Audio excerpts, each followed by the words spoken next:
Hello प्यारे बच्चों, मैं प्रवीण और आप देख रहे हो द प्रवीण कोड, जहाँ मैथ के सभी कॉन्सेप्ट को डिकोड करते हैं। तो चलिए बेटा, आज का लेक्चर शुरू करते हैं। तो आज जो लेक्चर रहेगा तुम्हारा, वो क्लास 10th का लेक्चर रहेगा। तो क्लास 10th में आज जो हम टॉपिक पढ़ेंगे वो पढ़ेंगे कोऑर्डिनेट ज्योमेट्री, और ये जो क्लास होने वाली है वो मैथ की होने वाली है। तो इससे पहले हम 6 चैप्टर का बेसिक जो है एक्सप्लेन कर चुके हैं। तो आज जो रहेगा 7वें चैप्टर का बचा हुआ भाग रहेगा। इसमें से कुछ हमने एक्सप्लेन कर दिया, कुछ रह गया है। तो देखिए बेटा, आज का लेक्चर देखो भाई, ये हमने बता दिया था थोड़ा बहुत तो आपको, ये बता दिया था कोऑर्डिनेट वाला, कोऑर्डिनेट पॉइंट बता दिए थे, क्वाड्रेंट को समझा दिया था और डिस्टेंस का फॉर्मूला बता दिया था। उसके बाद आ जाते हैं यहाँ पे समदूरस्थ बिंदु के लिए। जब आपके समदूरस्थ रहेंगे तब पॉइंट आपको क्या लिखना है, P A equal to P B लिखना है, ठीक है। और जब मध्य बिंदु के निर्देशांक पूछे जाए, किसके, मिड पॉइंट के कोऑर्डिनेट पूछे जाए। कौन से कोऑर्डिनेट के भैया, मिड पॉइंट के। तो आपको फॉर्मूला क्या लगाना, X comma Y, X one plus K X two upon two, और Y one plus K Y one Y two upon two, ठीक है। यानी आप क्या लिखोगे, Y one plus K Y two upon two. जैसे कोई पॉइंट ऐसे दे रखा होगा, ए दे रखा होगा, बी दे रखा होगा, और इधर यहाँ पे ये पी दे रखा होगा। कोई दिक्कत आई? मैं एक बार दोबारा से इसको एक्सप्लेन कर देता हूँ, घबराने की कोई जरूरत नहीं है। कोऑर्डिनेट ऑफ द पॉइंट, कौन से, मिड पॉइंट, यानी मध्य बिंदु के निर्देशांक कैसे दिए होंगे। जैसे आपको कोई ए पॉइंट दिया होगा, कोई बी पॉइंट दिया होगा, और ये जो मध्य बिंदु है इसके कोऑर्डिनेट पूछेगा, और इसको कहते हैं हम एक्स कॉमा वाई। यहाँ पे जो होगा एक्स वन होगा, यहाँ पे वाई वन होगा, यहाँ पे एक्स टू होगा, और यहाँ पे वाई टू होगा। तो हम क्या करेंगे, ये तुम्हारे एक्स वन को और वाई एक्स टू को दोनों को ऐड करके 2 से डिवाइड कर देंगे। ऐसे ही ये तुम्हारे वाई वन को और वाई टू को दोनों को जोड़ के 2 से डिवाइड कर देंगे। ये आपके मिड पॉइंट निकलते हैं। उसके बाद बात जो आती है वो सेक्शन फॉर्मूला की आती है। सेक्शन फॉर्मूला 2 प्रकार का होता है, एक तो होता है अंत विभाजन और एक होता है बाह्य विभाजन, और इसे एक्सटर्नल डिवीजन भी बोलते हैं। तो इसके लिए फॉर्मूला आपको क्या होगा, जैसे एक कोई भी पॉइंट दे रखे होंगे ऐसे करके, मैं इसको थोड़ा सा समझा देता हूं आपको। जैसे मान के चलिए ये कोई पॉइंट दे देगा, ये वाला पार्ट दे देगा ए, और ये वाला पार्ट दे देगा बी, और ये वाला पार्ट दे देगा पी। तो आपको इस पी के कोऑर्डिनेट पूछेगा, पर इसमें कंडीशन क्या है, पी के कोऑर्डिनेट तो वहां पे भी पूछ रहा था, पर इसमें अंतर क्या है कि आपको ये वाला पार्ट जो है वो m1 देगा, और ये वाला पार्ट जो है वो m2 देगा।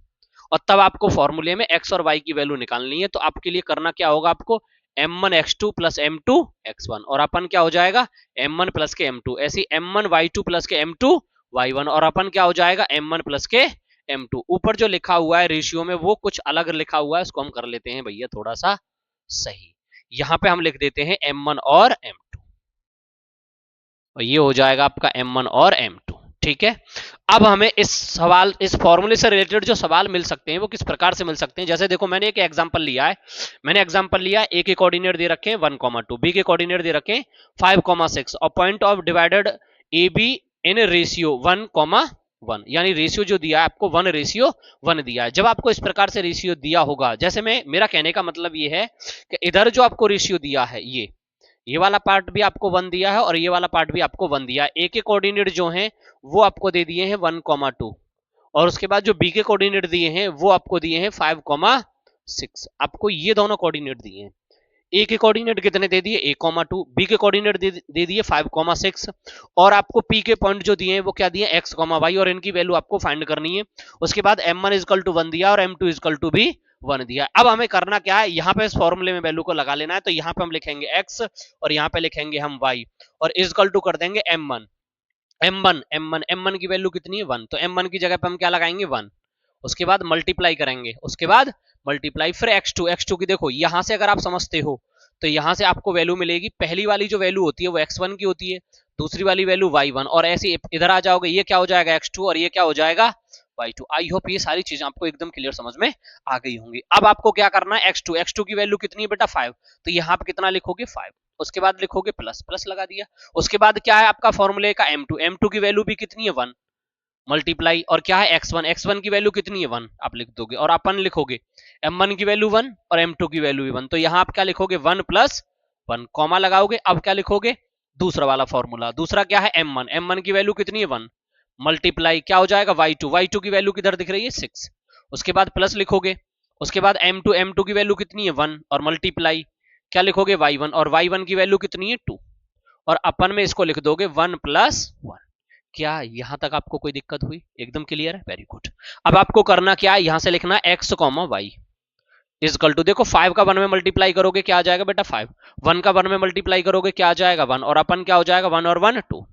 इसके बाद यहाँ पे कॉमा लगाओगे, 6 1 जा 6 हो जाएगा, और 2 1 जा 2 हो जाएगा और अपन कितना हो जाएगा 2। अब जब आप इनको ऐड करोगे तो क्या बनेगा, 5 और 1 कितना हो जाएगा 6, 6 में आप 2 से डिवाइड कर दोगे, इधर कितना बन जाएगा 8, 2 से डिवाइड कर दोगे। अब इनका जब आप डिवाइड करके लिखोगे तो ये 4 टाइम कटेगा, इसका आप डिवाइड करोगे तो सॉरी इधर ये कितने टाइम कटेगा 3 टाइम्स, और इधर कितने टाइम कटेगा ये 4 टाइम। तो आपके जो एक्स और वाई के जो कोऑर्डिनेट निकले वो निकले कितने 3,4, और यहां से आपसे एक्स और वाई की वैल्यू अगर पूछी जाएगी तो 3 और वाई बराबर कितना आ जाएगा 4। ऐसे ही सवाल पेपर में पूछे जाते हैं। और देखो इस फॉर्मूले से रिलेटेड बहुत सारे प्रीवियस ईयर पेपर में ही सवाल पूछा गया है, तो इस बार बोर्ड के एग्जाम में इस फॉर्मूले से रिलेटेड सवाल आने की बहुत ज्यादा संभावना है। क्लियर है। अगर आपसे एक्सटर्नल पूछा जाए तो यानी अंतः विभाजन पूछा जाए तो क्या करोगे, बाह्य विभाजन पूछा जाए तो क्या करोगे, दोनों चीजें आपको बता दी गई हैं। उसमें सिर्फ इतना होता है कि माइनस का और प्लस का अंतर आ जाता है। तो सेम फॉर्मूला है, इसमें क्या किया गया, एक्सटर्नल पूछा गया है तो इसमें क्या लग जाएगा भाई, ये माइनस लग जाता है इसमें, और कोई अंतर नहीं है, बाकी सब सेम है। चलिए आगे चलते हैं। और क्या होता है इसमें, एक फॉर्मूला और पूछ लिया जाता है एरिया निकालने के लिए। एरिया निकालने के लिए जो फॉर्मूला होता है 1/2 ब्रैकेट्स लगाओगे x1 y2 माइनस के y3 plus x2 y3 minus के y1 प्लस के x3 y1 माइनस के y2। ये फॉर्मूला भी पूछ लिया जाता है। इंपोर्टेंट क्या है, जब आपका एरिया की वैल्यू 0 होगी तो तीनों पॉइंट क्या कहलाएंगे, कोलिनियर कहलाएंगे। जब संरेख होते हैं तब जो एरिया होता है आपका उसकी वैल्यू कितनी होती है, 0 होती है। ये बात आपको समझ में आ गई। जब कोलिनियर पॉइंट पूछा जाए, जब संरेख पूछा जाए तो डेल्टा की जो वैल्यू है, जो एरिया की जो वैल्यू है वो होती है 0। क्लियर है। इसके बाद इस चैप्टर में इससे ज्यादा कोई बेसिक की जरूरत है ही नहीं। और इसके बाद जो अगला चैप्टर आ जाता है वो त्रिकोणमिति का परिचय आ जाता है, इंट्रोडक्शन ऑफ ट्रिग्नोमेट्री। और ये बहुत ही मजेदार टॉपिक है। सबसे पहले हम जानते हैं जो ट्रिग्नोमेट्री रेशियो होते हैं वो कितने होते हैं। तो होते हैं वो 6, और होते कौन कौन से हैं 6, पहले 6 को पढ़ते हैं। तो सबसे पहले हम पहले को पढ़ना स्टार्ट करते हैं। तो सबसे पहले आता है साइन, और इसको हम एंगल के साथ ऐड कर लेते हैं तो क्या हो जाएगा साइन थीटा। उसके बाद जो दूसरा आ जाता है वो आ जाता है बेटा आपका कॉस थीटा। उसके बाद जो तीसरे नंबर पे आता है बेटा वो आ जाता है टेन थीटा। और उसके बाद चौथे नंबर पे जो आएगा वो आ जाता है, मैं एकदम सीक्वेंस से लिख लेता हूं, कॉट थीटा। और इसके बाद क्या हो जाएगा 5 नंबर पे आ जाता है भैया सेक थीटा। और 6वें नंबर पे आ जाता है कोसेक थीटा। क्या यहां तक आपको कोई दिक्कत होगी? आपके टोटल कितने हो गए, ये 6, और मैंने 6 के 6 को लिख दिया है, और इसको मैं कर देता हूं एक ब्रैकेट्स में क्लोज, जिससे और ये थोड़ा सा सुंदर लग जाएगा। अब हमें करना क्या है, हमें ये 6 के 6 पता चल गए, और ये आपको याद रख लेना। आप किसी भी तरीके से इसको याद रख सकते हो, कोई जरूरी नहीं है जैसे मैंने ये कराया आप ऐसे ही करोगे। देखो पहले लिखा मैंने साइन, फिर लिखा कॉस, फिर लिखा टेन, टेन के बाद फिर मैंने ले लिया कॉट, कॉट के बाद ले लिया सेक, और सेक के बाद ले लिया कोसेक। आपको ये 6 के 6 याद होने चाहिए, पहली बात। अब दूसरी बात आती है इसके अल्टर चेंज की। इसका अपोजिट भी होता है कुछ। इसका अपोजिट क्या होता है जैसे हम उसको जानते हैं, और अपोजिट को भी हम इसी प्रकार से लिख लेते हैं। जैसे नंबर 1 पे आता है, अगर हम साइन के अपोजिट की बात करेंगे तो साइन थीटा इजकल टू जो होता है वो 1 कोसेक थीटा होता है। सबको याद रखते चलना है। उसके बाद दूसरे नंबर पे जो आएगा तुम्हारा, ऐसे ही मैं इसका कोसेक का लिख लेता हूं, यहां एक जगह इकट्ठे हो जाएंगे ये। कोसेक थीटा का जब आप निकालोगे तो क्या हो जाएगा, ये 1 साइन थीटा। उसके बाद हम तीसरा वाला पॉइंट लेंगे, तीसरा ले लेते हैं भैया हम कॉस थीटा। और जब हम कॉस लेंगे तो इसका क्या हो जाता है 1 सेक हो जाता है। और जब फिर हम सेक का लेंगे, और जब हम सेक का लेंगे तो क्या हो जाएगा, ये 1 कॉस हो जाता है। और ऐसे हम पांचवा ले लेंगे, पांचवा क्या होता है आपका टेन थीटा। टेन थीटा के लिए आपके पास अलग से कुछ नियम भी हैं। तो टेन के लिए क्या होता है कॉट। पहली बार टेन थीटा को आप क्या लिखते हो 1/कॉट थीटा। और इसको भी आप एक तरीके से और लिख सकते हो, क्या लिख सकते हो, साइन अपन कॉस के तरीके से। तो ये हो गया आपका साइन अपन कॉस। उसके बाद आ जाता है आपका छठवां फॉर्मूला। छठवां क्या होता है मेरे भाई कॉट का। और जब कॉट का होता है तो उसे आप क्या लिखोगे 1/टेन थीटा। और इसको भी आप क्या लिख सकते हो कॉस थीटा अपन साइन थीटा। यहां तक आपको कोई दिक्कत हुई? मेरे को जैसा लग रहा है कि यहां तक आपको शायद कोई दिक्कत नहीं होगी। ये आपको इस प्रकार से सारे याद कर लेने। इसको हम लगा देते हैं थोड़ा सा साइड में। अब इसके बाद हमें करना क्या है, ये सभी पार्ट हमें बिल्कुल अच्छे तरीके से याद करने होंगे, अदरवाइज बात नहीं बन पाएगी। इसको ऐसे ही रहने देते हैं, खामो खाम की दिक्कत में नहीं पड़ते। ठीक है, तो ये हो गए 6, और ये हो गए, ये तुम्हारे टोटल रेशियो होते हैं, अनुपात होते हैं 6। और इनका जो अल्टर चेंज होता है, साइन का 1 को सेक होता है, कोसेक का 1 साइन होता है, कॉस का 1 सेक होता है, सेक का 1 कॉस होता है, टेन का 1 कॉट होता है, और इसको आप साइन अपन कॉस भी लिख सकते हो, और कॉट का 1 टेन होता है, और बराबर भी होता है कॉस अपन साइन। ये इतना स्ट्रक्चर होता है। और इसके बाद आ जाते हैं फिर एक नए अलग टॉपिक पर। इतना हो गया। इसके बाद हम एक पार्ट को और जानते हैं, और इसका नाम है, जैसे आपने सोचा होगा कभी कभी क्या होता है, हम लोग क्या करते हैं सभी बुक्स में या सभी टीचर्स एक काम करते हैं, आपने देखा होगा साइन इनटू, जब भी आपको कोसेक थीटा दिख जाता है आप सीधा 1 लिख देते हो। आपने देखा होगा sine into cosec equal to 1 हो जाता है। भाई ये हो कैसे जाता है, इसका रीजन क्या, आज वो समझ लीजिए इसका रीजन। मैं आपको इसको पूरा डिटेल में बता देता हूं। जैसे कभी भी आपको साइन इंटू कोसेक या कॉस इंटू सेक यानी टेन इंटू कॉट दिखे तो आप सीधा 1 लिखते हो। उसका रीजन क्या होता है, जैसे देखो आपने सबसे पहले देखा होगा, अभी आपने किया था साइन थीटा इक्वल टू क्या होता है मेरे भाई, 1 कोसेक थीटा, यही होता है। मैं इसके नीचे 1 मान लेता हूं, इसका मल्टीप्लाई इधर कर देता हूं। जब मैंने इसका मल्टीप्लाई इधर किया तो क्या आया, sine into cosec equal to क्या बना, 1। तो आपको पता चल गया sine into cosec equal to क्या हो गया, 1। दूसरी बात, एक तो आप ऐसे कर सकते हो। दूसरी बात, दूसरा क्या है, दूसरा ये है, आपके पास यहां लिख रहा है साइन, जैसे यहीं लिख रहा है, इसको समझते हैं, ये इसके बराबर 1 आएगा कि नहीं आएगा। देखो यहां लिख रहा है साइन, मैंने साइन ही रहने दिया, कोई दिक्कत ही नहीं है। उसके बाद मैंने मल्टीप्लाई लगाया। अभी मैंने नियम पढ़ा था कोसेक को मैं चेंज करता हूं तो 1 साइन में चेंज करता हूं, जैसे कि आपको पीछे दिख रहा होगा, आपने कोसेक को 1 साइन में चेंज किया था। तो मैं क्या करता हूं, इस वाले कोसेक को मैं 1 साइन में चेंज कर देता हूं, इसका अपोजिट होता है। तो मैंने कोसेक की जगह पे क्या लगा लिया, 1 साइन लगा लिया। क्या देखते हैं, 1 बराबर 1 आएगा। तो देखो नीचे साइन और ऊपर साइन ऐसे तो कट जाता है, तो 1 बराबर क्या आ गया, 1 आ गया। क्या इसमें आपको कोई दिक्कत रही? तो इसका रीजन क्या होता है आपको प्रॉपर समझ में आ गया। अब जितने भी सब होते हैं सबका इसी तरीके से हो जाता है। क्या मुझे बताने की नीड होगी? मेरे को नहीं लगता बताने की नीड होगी, फिर भी आप पूछना चाहते हो तो मैं एक और बता देता हूं। जैसे आप सेकंड नंबर की बात करते हो, सेकंड नंबर पे तुम्हारा आता है कॉस, क्या आएगा, कॉस, कॉस थीटा इंटू फिर क्या होता है, सेक थीटा। तो इसके बराबर भी क्या हो जाता है, 1। ये आपको पता है क्यों हो जाता है। उसके बाद तीसरे नंबर पे आ जाता है टेन थीटा, और इंटू क्या हो जाता है, कॉट थीटा, और ये भी बराबर क्या हो जाएगा, 1। किस रीजन से होता है, रीजन आपको बता दिया गया है। कोई दिक्कत रही यहां तक? Very good. अब इसके बाद जो बात आती है आगे, इतने करने के बाद अब आपको एक पार्ट और समझना है थोड़ा सा, उसको भी समझेंगे अच्छे से।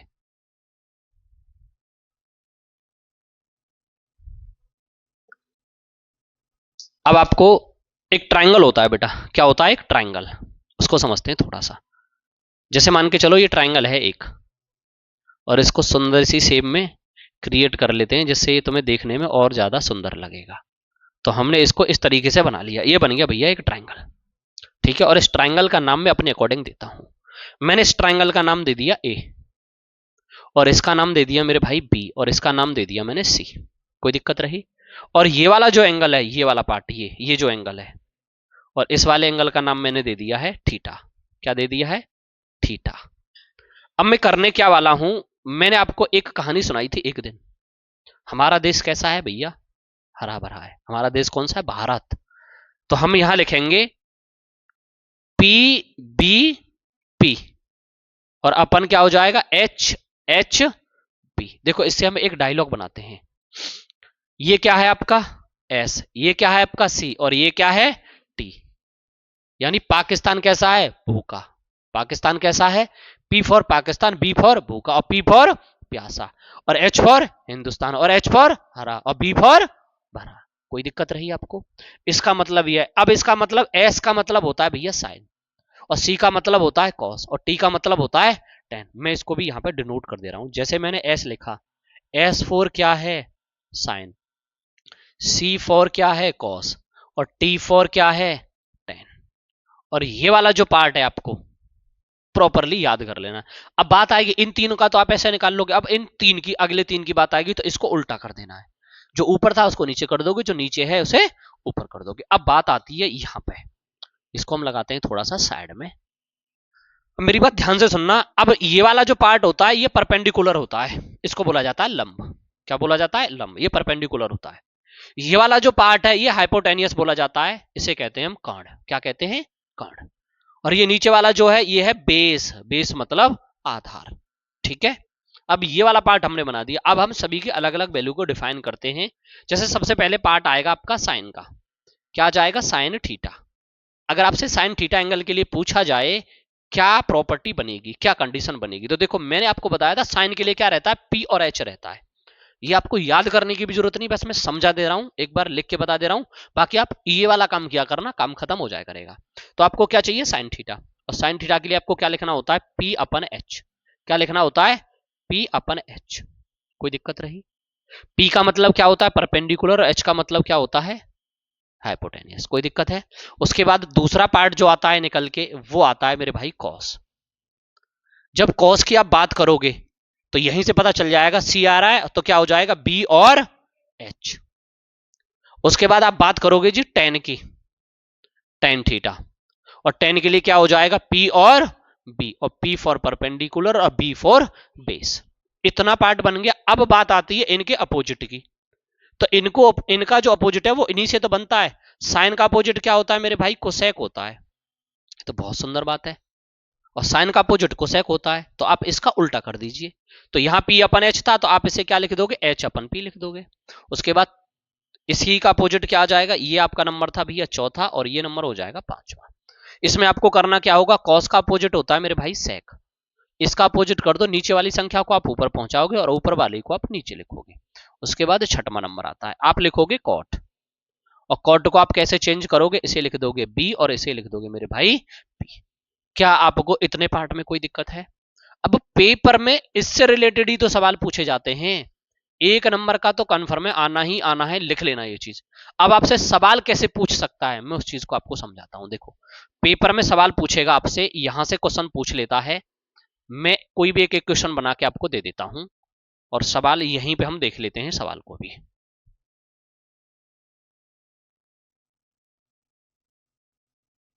आप जैसे मान के चलिए, मैंने एक छोटा सा काम क्या किया, मैंने इस वाले पार्ट को तो मान लिया 5, अपनी तरफ से लेट किया है मैंने, ये माना है, ये मैंने लेट किया है, मैंने मान लिया 5, और इस वाले पार्ट को मान लिया मैंने 4। अब मेरे को चाहिए पी की वैल्यू परपेंडिकुलर की, सवाल में आपको ऐसे करके दे देगा। मेरा कहने का मतलब है सवाल में आपको ऐसे भी नहीं, आपको ऐसे दे देगा, कुछ भी दे सकता है। आपको दे क्या सकता है वो मैं लिख दे रहा हूं, जैसे मान के चलो मैं साइन की वैल्यू निकालना चाह रहा हूं, किसकी निकालना चाह रहा हूं, साइन की। तो आपको सवाल में दे देगा sine theta is equal to, ये आपको दे देगा 3/4, आपको वैल्यू दे दी sine theta is equal to 3/4। तो पूछ लेगा बाकी अदर 5 ट्रिग्नोमेट्री रेशियो फाइंड कीजिए, ठीक है, बाकी और जो 5 त्रिकोणमितीय अनुपात हैं वो निकालिए। ये आपसे बोल देगा टेन थीटा की वैल्यू निकालिए, ये आपसे पूछ लेगा कोसेक की वैल्यू निकालिए, ये आपसे पूछ लेगा सेक के निकालिए, ये आपसे पूछ लेगा कॉट के निकालिए। तो इसमें कोई दिक्कत नहीं है। तो सबसे पहले आपको सवाल ऐसे दिया था, तो आपने सवाल को ऐसे ही लिख दिया, कोई परेशानी तो नहीं है। अब मेरे को सबसे पहले दिमाग में ये लेके आना है कि ऊपर क्या है और नीचे क्या है। मेरे को ऊपर दिखाई दिया 3 है और नीचे दिखाई दिया 4 है। अब मैं अपने इस वाले फॉर्मूले पे पहुंचा, मैंने देखा साइन में तो पी और एच होता है, तो मैं इसके बराबर में यहीं पे क्या लिख देता हूं मेरे भाई, पी और एच लिख देता हूं। तो मैंने क्या लिख दिया, पी और एच, और जैसे ही मैंने पी और एच लिखा तो मेरे को एक चीज तुरंत समझ में आ गई, पी का मतलब जो होता है वो क्या होता है, परपेंडिकुलर। पी का जो मतलब होता है वो परपेंडिकुलर होता है। ये तो बहुत सुंदर बात है, हमें इतना पता चला। अब इसमें हम करेंगे क्या, पी, पी की वैल्यू कितनी है 3, तो यहां जो पी है इसके पास हम लिख देते हैं 3, और ये क्या है एच, और एच की वैल्यू कितनी है जी 4। और हम करेंगे क्या इस सवाल को, यानी हमें पी की वैल्यू पता चल गई और हमें एच की वैल्यू पता चल गई। अब हमें जो वैल्यू निकालनी है वो किसकी निकालनी है, बेस, यानी बी निकालना है। अब वो कैसे निकलेगा उसको भी देख लेते हैं। तो हम करेंगे क्या, इसको यहां से यहां तक निकालने के लिए हमें चाहिए पाइथागोरस थ्योरम, और पाइथागोरस थ्योरम क्या कहती है, AC का स्क्वायर बराबर है किसका स्क्वायर, AB का स्क्वायर प्लस के BC का स्क्वायर। तो AC की वैल्यू कितनी है आपके पास बेटा 4, तो आप 4 का स्क्वायर कर दोगे, और AB की वैल्यू तो आपके पास है ही नहीं, तो मत रहने दीजिए, हम पे क्या फर्क पड़ रहा है। और BC कितना है हमारे पास, 3 का स्क्वायर। तो यहां हमने किया कितना हो गया भैया 16, और इसको आप इधर लेके आओगे तो माइनस के क्या हो गया 9, और इजकल टू क्या आ जाएगा AB का स्क्वायर। अब आपने 16 में से 9 माइनस किए तो कितना बचा आपके पास 7।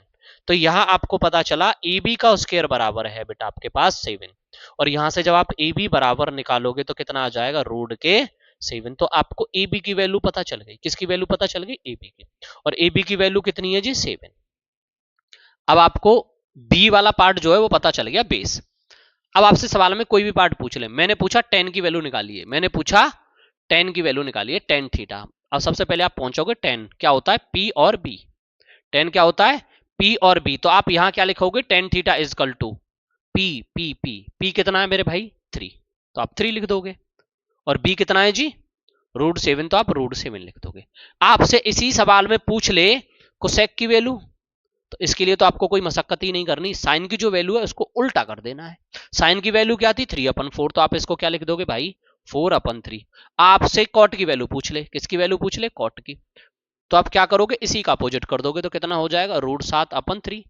आपसे कॉस की वैल्यू पूछ ले, तो आप क्या करोगे, कॉस के लिए क्या रहता है, बी और एच, तो यहां क्या लिखोगे, बी और एच, यही तो लिखोगे। बी की वैल्यू कितनी है मेरे भाई, √7, और एच की वैल्यू कितनी है, 4, तो 4 लिख दोगे। अब मुझे बताइए, ऐसा कोई भी सवाल आ जाए तो क्या आपको करने में कोई दिक्कत आएगी, मेरे को तो नहीं लगता कोई दिक्कत आएगी। इस सवाल को आप नोट कर सकते हो। कंटिन्यू करते हैं। इसके बाद आती है बात क्वाड्रेंट की।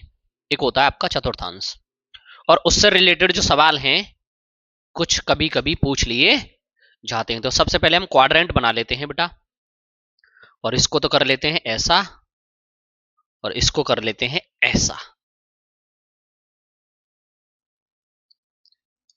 अब देखिए, बात ध्यान से सुनिएगा, ये वाला जो पार्ट होता है आपका, ये एक्स होता है, और ये जो पार्ट होता है एक्स डैश होता है, ये जो होता है ये वाई होता है, ये वाई होता है, और इधर वाला पार्ट वाई डैश होता है। कोई दिक्कत, पहला ये इसको बोला जाता है फर्स्ट क्वाड्रेंट, इसको बोला जाता है बेटा सेकंड क्वाड्रेंट, और इसको बोला जाता है थर्ड क्वाड्रेंट, और इसको बोला जाता है फोर्थ क्वाड्रेंट।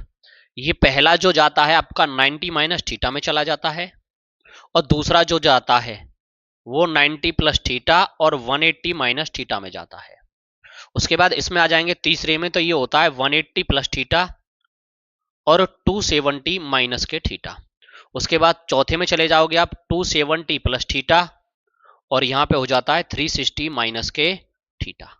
और इसके बाद पहले में फिर ये 360 प्लस चला जाता है। आपको यहां तक कोई परेशानी है, देखो पहला होता है 90 माइनस थीटा, दूसरा होता है 90 प्लस थीटा से 180 माइनस थीटा के बीच में। उसके बाद तीसरे में आ जाइए 180 प्लस थीटा और 270 माइनस के थीटा। इसका मतलब है 270 से कम और 180 से ज्यादा। इसमें 270 से ज्यादा और 360 से कम, कोई दिक्कत। और यहाँ 360 क्रॉस हो जाता है, क्यों हो जाता है, क्योंकि पूरा एक सर्किल लग जाता है। कोई दिक्कत रही इसकी। इसमें आते हैं भैया ऑल। ऑल का मतलब होता है मेरे भाई सभी। सभी का मतलब है जितने भी त्रिकोणमितीय अनुपात होते हैं सब कैसे होते हैं मेरे भाई, सब होते हैं पॉजिटिव। क्या होते हैं, सभी पॉजिटिव। कोई दिक्कत रही। उसके बाद बात आती है दूसरे वाले पार्ट की। अगर हम दूसरे वाले पार्ट को समझें तो इसमें होता है एस। इसमें क्या होता है, एस होता है। एस, एस का मतलब होता है साइन। एस का मतलब होता है साइन और कोसेक। इसमें ये दोनों पॉजिटिव रहते हैं, इसमें ये दोनों पॉजिटिव रहते हैं, और बाकी सभी क्या हो जाते हैं, नेगेटिव होते हैं। और तीसरे वाले जो क्वाड्रेंट होता है इसमें टी। टी की अगर हम बात करते हैं तो टी का मतलब है मेरे भाई टेन और कॉट। इसमें टेन और कॉट तो पॉजिटिव होते हैं, और बाकी सभी क्या हो जाते हैं मेरे भाई, नेगेटिव हो जाते हैं। इसकी बात आती है तो इसका मतलब है सी, और सी में क्या होता है, कॉस और सेक तो पॉजिटिव होते हैं, और बाकी सभी कैसे हो जाते हैं, नेगेटिव। कोई दिक्कत है यहां तक। पहले में जितने भी त्रिकोणमितीय अनुपात होते हैं सारे पॉजिटिव होते हैं। दूसरे की बात की जाए तो साइन और कोसेक पॉजिटिव रहते हैं, बाकी सभी नेगेटिव होते हैं। तीसरे में आपका टेन और कॉट पॉजिटिव होते हैं, बाकी सभी नेगेटिव होते हैं। चौथे में कॉस और सेक पॉजिटिव होते हैं, और बाकी सभी नेगेटिव होते हैं। इसमें कोई परेशानी, क्लियर है। अब इसके बाद इनका थोड़े से कुछ नियम हैं, हम उनको समझते हैं, और जब हमारे वो समझ में आ जाएंगे। पहली बात, सिलेबस में जो आपके हैं 360 तक तो सवाल पूछे नहीं जाते, 180 या 270 तक ही पूछे जाते हैं कभी कभार। तो मैं आपको एक बार पूरा ही एक्सप्लेन कर दूंगा, वो आप याद कर लेना, उससे ज्यादा पेपर में पूछा नहीं जाएगा। अब जैसे देखिए, मैं बात करता हूं, अगर आपको सवाल में एक तो 90 प्लस थीटा या माइनस थीटा कभी भी दिखे, इस तरीके से कंडीशन बने, वो मैं सारी चीजें बताऊंगा अभी आपको। और जब आपको 270 प्लस थीटा या माइनस थीटा कंडीशन बने, और उसके बाद फिर आपको करना क्या होगा, उसको चेंज करना होता है, उसका चेंज का नियम होता है। चेंज का मतलब क्या है, जब आपको ऐसी कंडीशन के साथ साइन थीटा मिले तो आप उसे सीधा सीधा किस में चेंज करोगे, कॉस में। आप साइन को किस में चेंज करते हो मेरे भाई, कॉस में। और तो फिर आप उसी प्रकार से कॉस को किस में करोगे, साइन में। ठीक है, जब आपको भाई टेन मिलेगा तो टेन को आप किस में चेंज करोगे जी, टेन को आप चेंज करोगे जी कॉट में। और कॉट को आप किस में चेंज करोगे, टेन में। और ऐसे ही आप क्या करोगे, सेक, सेक थीटा को आप किस में चेंज करोगे, कोसेक में। और कोसेक को किस में करोगे, देखो कॉस सेक को किस में किया, कोसेक में, और कोसेक को किस में किया, सेक में। अब बात आएगी कि ये चेंज कैसे किए जाएंगे यार, हमारे तो कुछ समझ में नहीं आया, कुछ पल्ले नहीं पड़ा, सब ऊपर से ही चला गया, ऐसे ही चला गया। साइन जब दिखेगा तो कॉस में चेंज करेंगे, और कॉस दिखेगा तो साइन में करेंगे, टेन दिखेगा तो कॉट में करेंगे, कॉट दिखेगा तो टेन में करेंगे, सेक दिखेगा कोसेक में करेंगे, कोसेक दिखेगा सेक में करेंगे। अब करेंगे कैसे, करते कैसे हैं, देखो मैं आपको कुछ चीजें बताता हूं। जैसे मान के चलो मैंने लिखा यहां पर साइन, क्या लिखा, साइन, क्या लिखा, 90 माइनस थीटा। तो मैंने अभी आपको बताया 90 प्लस थीटा हो या 90 माइनस थीटा हो, जब साइन दिखेगा तो आप उसको किस में बदल दोगे, कॉस में। तो आपको बदल किस में देना है, कॉस में। बात समझ में आई, कुछ हद तक बात आई। उसके बाद जब आपने यहां पे कॉस लिखा और कॉस 90 माइनस थीटा की अगर आप बात करोगे तो आप इसे किस में चेंज करोगे मेरे भाई, साइन में। तो किस प्रकार से चेंज हो रहा है, समझ में आ रहा है ना खेल। ऐसे ही आप क्या करोगे, टेन लिखोगे यहां पे, और यहां पे क्या लिखोगे, 90 माइनस थीटा। तो टेन को आप किस में चेंज करोगे, कॉट में। कोई परेशानी तो नहीं हो रही है, वेरी गुड। इसके बाद ऐसे ही आप कॉट को चेंज करोगे, और जब आप कॉट को चेंज करोगे तो ये किस में हो जाएगा भैया, टेन में। और अभी आपके पास कुछ एलिमेंट और बचते हैं, आप उनको भी चेंज करोगे। जैसे कुछ के लिए क्या बचता है आपके पास, एक तो सेक बचता है, और जैसे आपको अब सेक दिख जाए, सेक 90 माइनस थीटा, तो आप उसको किस में चेंज करोगे भाई, कोसेक थीटा में। और जब आपको कोसेक दिख जाएगा तो आप उसे किस में चेंज करोगे, सेक में। वो तो एक दूसरे का अल्टर चेंज है, आप इस प्रकार से चेंज करते हो। अब ये सभी पॉजिटिव हैं, ये सभी पॉजिटिव क्यों हैं, क्योंकि पहले क्वाड्रेंट में 90 माइनस थीटा में सब पॉजिटिव होते हैं। बात समझ में आ गई। अब बात आती है दूसरे की। अगर हम दूसरे क्वाड्रेंट में पहुंचे इन्हीं वैल्यू के साथ तो हमें क्या मिलेगा, देखो अब मैंने यहां पे सभी में प्लस करते जा रहा हूं, मैं क्या कर रहा हूं, प्लस कर रहा हूं। और जब मैंने जैसे ही प्लस किया तो हमने कौन से क्वाड्रेंट में एंट्री मार दी, दूसरे में। कौन से चतुर्थांश में पहुंच गए हम, दूसरे में। और जब हम दूसरे चतुर्थांश में पहुंच गए तो दूसरे में तो साइन और कोसेक पॉजिटिव होता है, बाकी सारे क्या हो जाते हैं, नेगेटिव। अब थोड़ा सा समझने वाली बात है, साइन का अपोजिट जो होगा वो तो पॉजिटिव हो जाएगा, और बाकी सब क्या हो जाएंगे मेरे भाई, बाकी नेगेटिव हो जाते हैं। और बाकी सब क्या हो जाएंगे, नेगेटिव हो जाएंगे, और बाकी सारे नेगेटिव। और ये कोसेक और साइन वाला पार्ट पॉजिटिव होता है। कोई दिक्कत रही, क्लियर है ना। और ये प्रक्रिया सभी में रिपीट होती है। अगर आपसे बोला जाए 180 और 360 तो क्या करोगे, तो भी सुन लीजिए। जब आपको ऐसी कंडीशन मिल जाए तो फिर आप क्या करोगे, तो फिर आप कुछ नहीं करोगे, थोड़ा सा काम करोगे। थोड़ा सा काम कैसे करोगे, ऐसे। जब आपको दिख जाए 180 प्लस थीटा या माइनस थीटा और 360 प्लस थीटा या माइनस थीटा, ऐसे करके, तो आपके पास एक ही काम है। काम क्या है, नो चेंज। क्या करना है, नो चेंज, CHANGE। मतलब नो चेंज का मतलब है आपको कोई भी बदलाव नहीं करना है मेरे भाई। जब आपको साइन मिलेगा तो आप साइन ही लिखोगे, और जब आपको कॉस मिलेगा तो कॉस ही लिखोगे। टेन मिलेगा तो टेन ही लिखोगे, और कॉस मिलेगा तो कॉस ही, और सेक मिलेगा तो सेक ही, और कोसेक मिलेगा तो कोसेक ही। और आप चेंज करना जान गए हो। साइन का अपोजिट दूसरे क्वाड्रेंट में, साइन ही तो पॉजिटिव रहता है और कोसेक पॉजिटिव, बाकी सारे क्या हो जाएंगे, नेगेटिव हो जाएंगे। कोई दिक्कत है, इससे ज्यादा आपके पेपर में पूछा नहीं जाता। इसके बाद देख लेते हैं एक दो फॉर्मूला। टेबल है, मैं बताने की जरूरत नहीं है, आप याद कर लेना। जैसे देखो साइन 0 डिग्री की वैल्यू कितनी होती है, 0। जब आप साइन 0 डिग्री की वैल्यू की बात करोगे तो कितनी हो जाएगी, 0। और साइन 30 की बात करोगे तो क्या हो जाएगा, 1/2। और साइन 45 की बात करोगे तो क्या हो जाएगा, 1/√2। और साइन 60 की बात करोगे √3/2। और साइन 90 की बात करोगे कितनी हो जाएगी, 1। 90 को π/2 भी कहते हैं, 60 को π/3 कहते हैं, 45 को π/4 कहते हैं, और 30 को π/6 कहते हैं। आपके दिमाग में एक चीज तो चल रही होगी ना, 30 को π/6 कैसे लिख सकते हैं भाई, लिख सकते हैं रेडियन में बदल के। रेडियन में बदलने के लिए आपको क्या काम करना होता है, देखिए, एक डिग्री में बदलना होता है और एक रेडियन में बदलना होता है, दो प्रकार से बदला जाता है।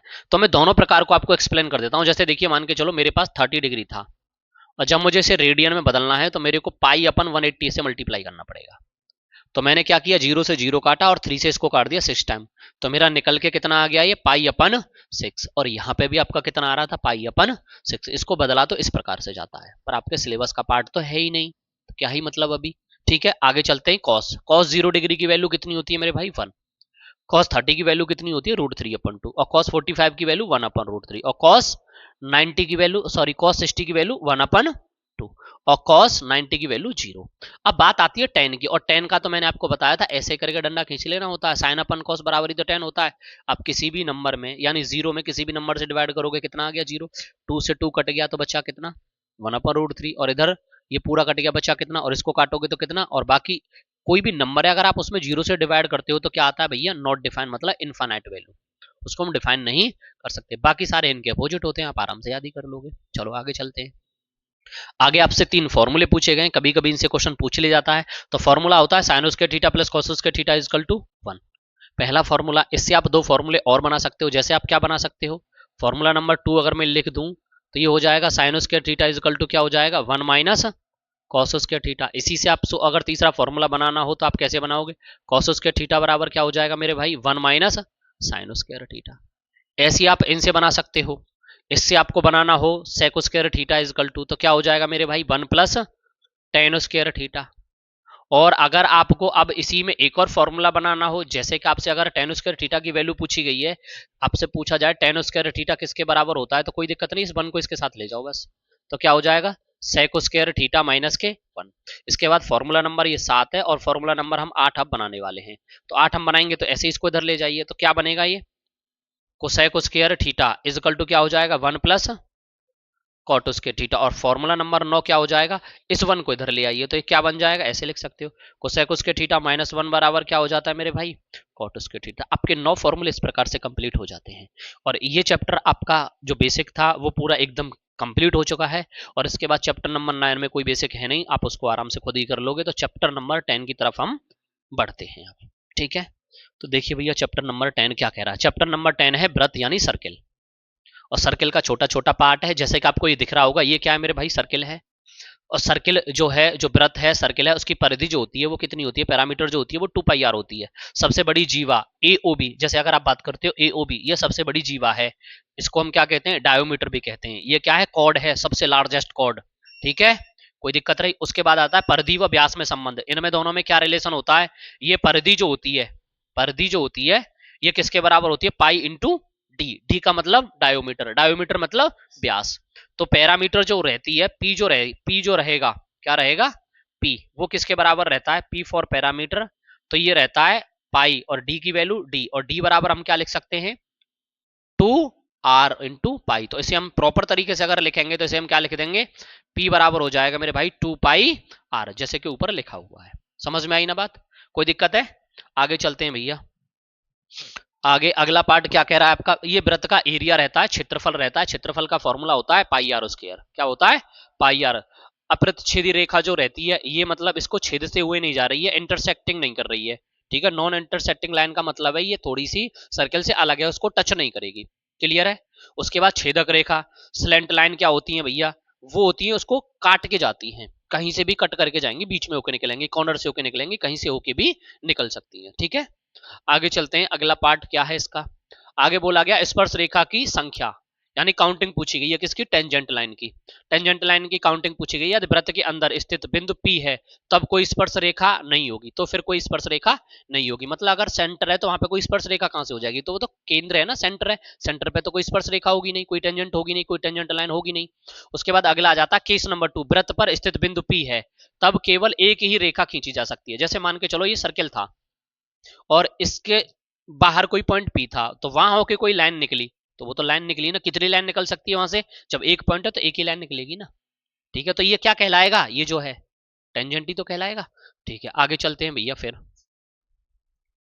केस नंबर 3 में क्या आता है, वृत्त के बाहर बिंदु P है, वृत्त के बाहर बिंदु क्या है, P है, तब केवल 2 स्पर्श रेखाएं खींची जा सकती हैं। अब वो सर्किल से बाहर है, कोई पॉइंट सर्किल से बाहर है, ऐसे करके, और इधर ए हो जाएगा, इधर बी हो जाएगा, तो कितनी लाइन निकलेंगी, एक और एक दो।